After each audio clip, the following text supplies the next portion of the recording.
Telugu senior నటి శారదకు కేరళ ప్రభుత్వం ప్రతిష్టాత్మక జేసీ డానియల్ అవార్డు ప్రకటించింది.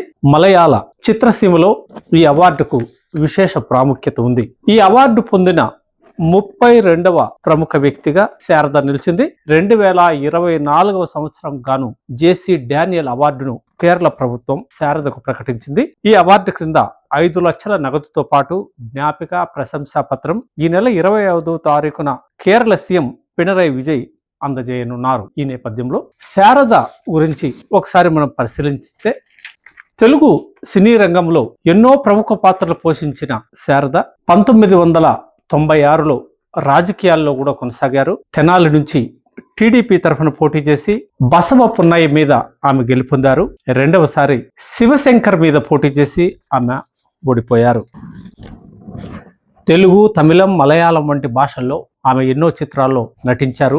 3 సార్లు జాతీయ పురస్కారాలు అందుకున్నారు. తెలుగు ఊర్వశిగా ఆమె తెలుగు ప్రజల హృదయాలలో ఇప్పటికీ మంచి ప్రతిష్టను కలిగి ఉన్నారు. ఆమె పూర్తి పేరు తాడిపర్తి సరస్వతీ దేవి. 1945 గుంటూరు జిల్లా తెనాలిలో జన్మించారు. బాలనటిగానే సినీ రంగ ప్రవేశం చేసిన ఆమె జాతీయ స్థాయిలో ఉత్తమ నటి అవార్డును కూడా అందుకున్నారు. ఊర్వశి శారదగా తెలుగువారు ముద్దుగా ఆమెను పిలుచుకుంటారు.